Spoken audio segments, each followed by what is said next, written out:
Hi, my name is Anita Gonzalez, and I'm a writer, director, and educator. I'm also a professor of performing arts and African American studies at Georgetown University. Today, I'm in conversation with two artists who participated in the 3 Arts Bodies of Work Residency Fellowships at the University of Illinois in Chicago. This is a part of a series of conversations designed to promote the art of deaf and disabled artists and their experiences in that fellowship program. Willyum LaBeija is an actor, dancer, choreographer, and a member of the Royal House of LaBeija since 2011. During his service with the Army, he participated in the Morale, Welfare, and Recreation Soldier Show for 2 years as a dance captain. His training includes classical and urban genres of dance with an emphasis in Vogue performance, auxiliary movement, and majorette. Robby Williams is a dancer, poet, and theater artist who's coming into the 3rd year of his disability.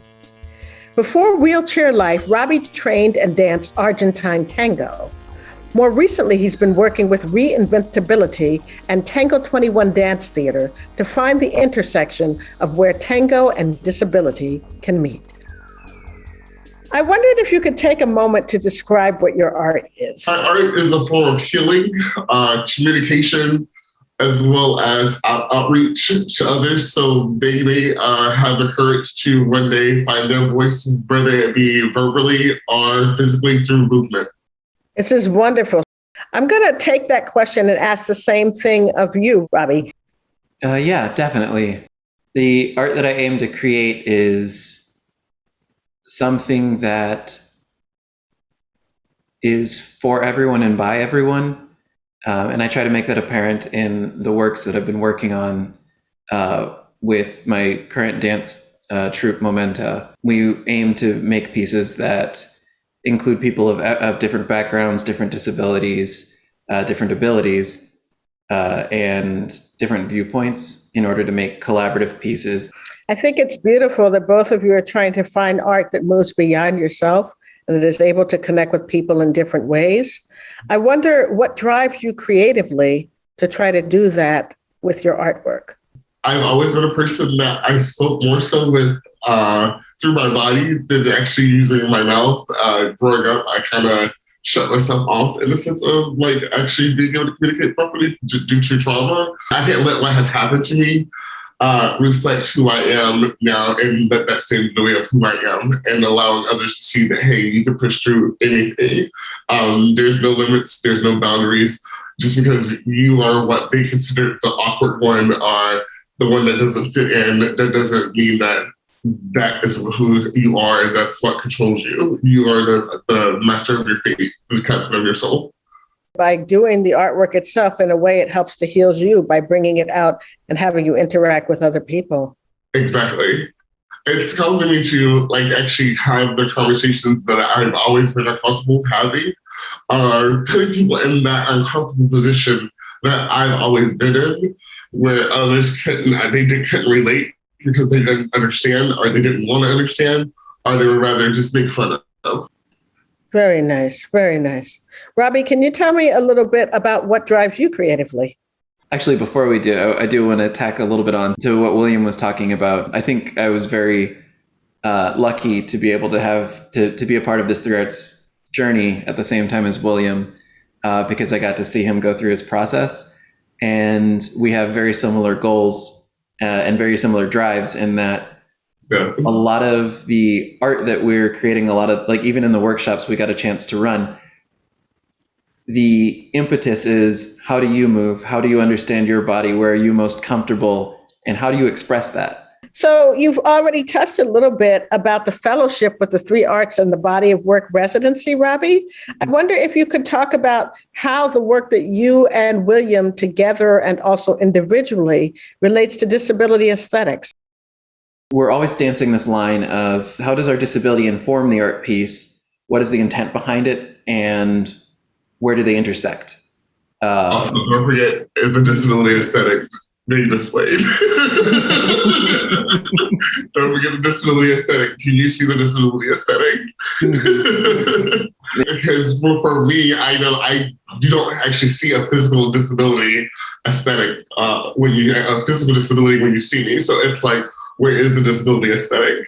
In my sense, where I worked with and it helped me with Robby, and both of us understanding what is a disability aesthetic when it comes to dance, it's actually being showcased throughout the work, whether it be some form of ASL, as some form of audio description, adding those type of layers to the bodies of work, so where it's not just you actually seeing a physical disability. I mean, in my works, I more so speak about having a mental disability and going in the sense of things that are not aligned with the things that you can see visibly, so but are still stigmatized, or if not made fun of, still to this day and mocked. So I get where you're at with this, Robby. So I got you, boss. I got you. It's very interesting to be able to do this collaboration. I think it's interesting, this question about disability aesthetics. I was introduced a lot to the field of disability advocacy, which is the word that Robby used through the work of Carrie Sandall and Petra Kuppers, and through touring a project with them many years ago. And so I'm interested in this idea of advocacy because I think our artworks themselves are part of what the advocacy is.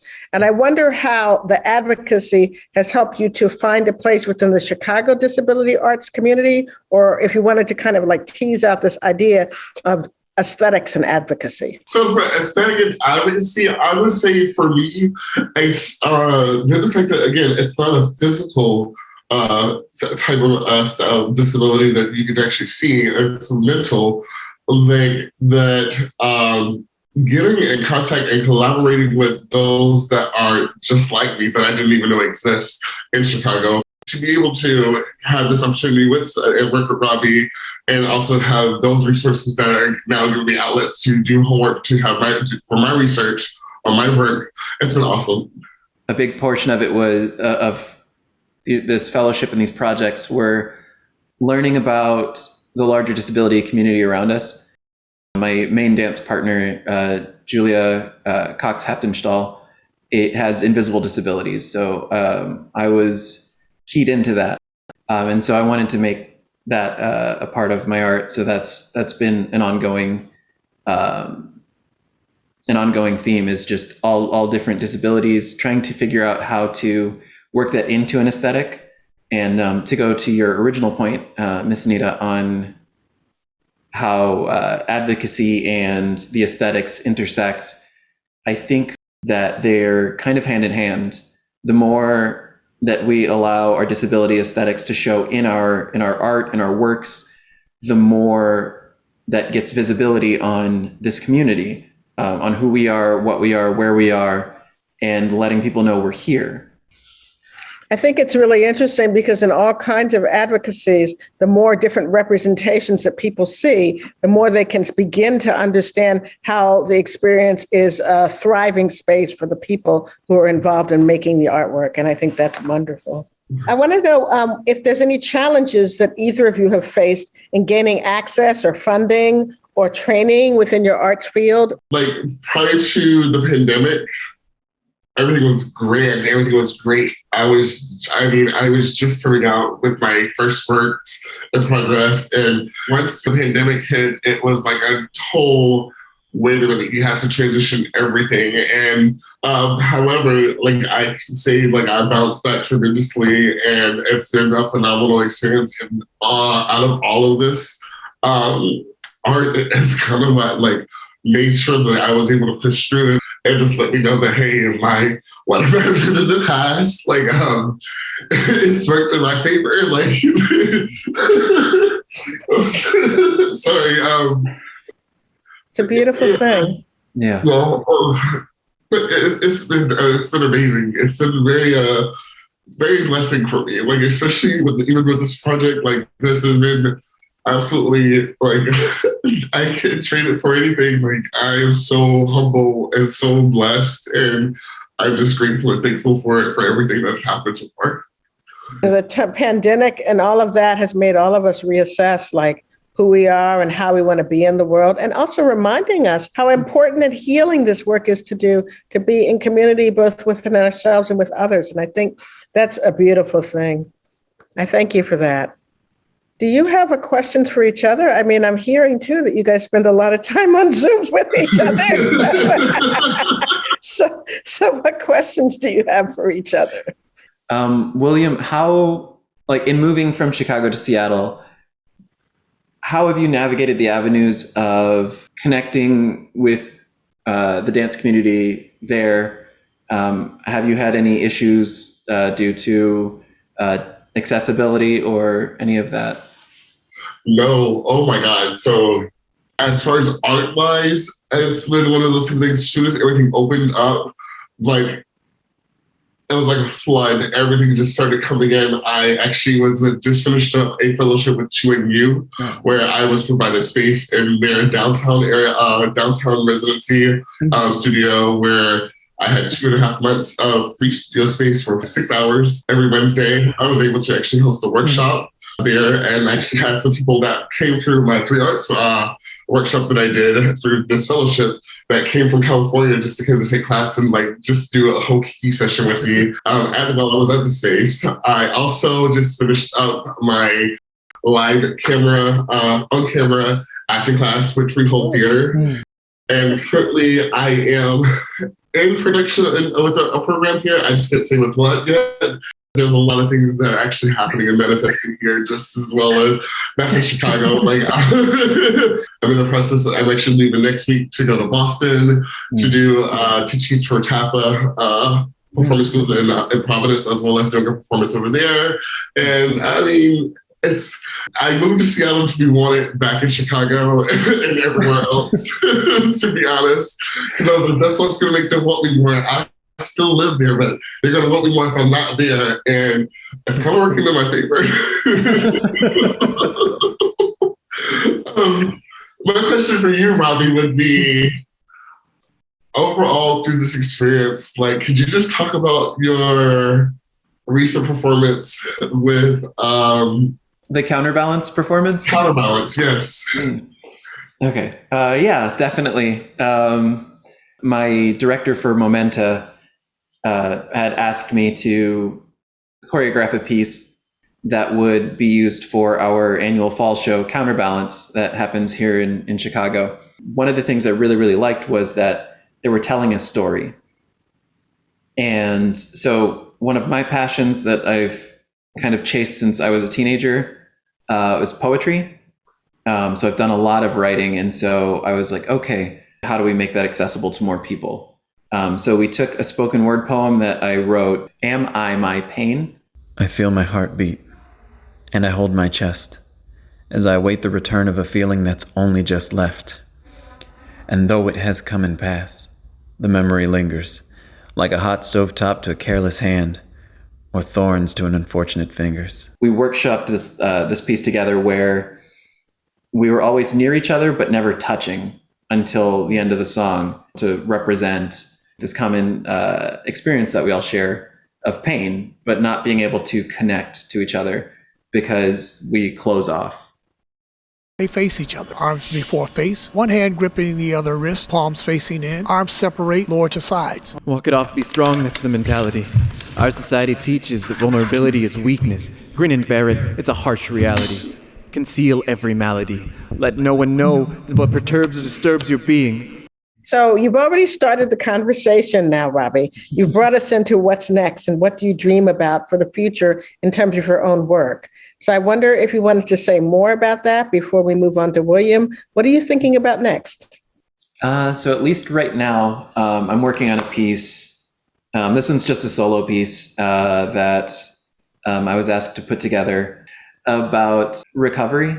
In my experience in acquiring my disability through a gunshot wound, it was an interesting path to navigate in the hospital, going through therapy and watching other patients. So I was playing with the idea of going through that process in a dance. So that's coming up. But at least future vision, like where I really want to go is I want to get to a point to where we can have almost a template of like where to start if you're trying to network out and include more people in your art, in your performances. I don't know where to start with that, but I figure get messy first, talk to the people in the community, gather as much data as I can, and then we'll figure it out from there. How about you, William? What are you thinking of next? What are you dreaming of? What's coming next? All right, I am still actually working on like just twisting and mingling and like tingling little things with this current works in progress, as well as getting ready to start a new project in regards to just talking about sex. All right. Sex, that's very very positive, very open, very like loud in your face. But you know, it comes some type of class, some type of composure with it. But yeah, let's actually have a conversation about sex. I mean, we all do it. It's a natural thing. And there's so many labels that are posted on when we place somebody ourselves and so many subcategories and categories. And I want to talk about sex. I want to talk about something fun. I feel like I've been talking about healing, and trauma. The one trauma that I've had that holds me back and ties me down is near sex. So like, I'm very sex positive. Let's talk about it. Mm-hmm. But you can do the outreach and visibility in a couple of different ways. One is talking about sex, just saying. I mean, all of that, like I said, all of these are contributing to the conversations we need to have about artists and their presence. And I think that's one of the wonderful things that Three Arts does. I just want to open the floor one more time before we close and ask if there's any last comments you'd like to make to the people who will be listening to this. I just want everyone to not put themselves in my shoes, but to see life through a different lens, see life through a different experience. It doesn't matter about the judgment. It doesn't matter about the opinion. It's about the moment. It's about the now. It's about the present. It's about what's being seen, not what you think should be seen. Very good. Thank you. How about you, Robby? Yeah. Art just as a form entirely. I want people to look at it as a way for us to all come together, as a way for us to see each other and to acknowledge each other. And I think that's where the most meaningful and the most beautiful art's going to come out of. And I hope that anyone watching really gets a chance to or tries to involve themselves in some way or another, because we're looking for a space where we all belong, and we're trying to create that space at the same time. That's really beautiful. The way we see each other. Wow. I'm always the Angie one. You're always like you know what? We're just going to tone it down. What you really need. I do. I'm just feeding off of you. So I want to thank both of you for being here. And also, I hope I get to interact with you sometime really soon and in person. We should all keep dancing together. Definitely. Yes, definitely. All right. Okay, thank you. Thank Thank you. you.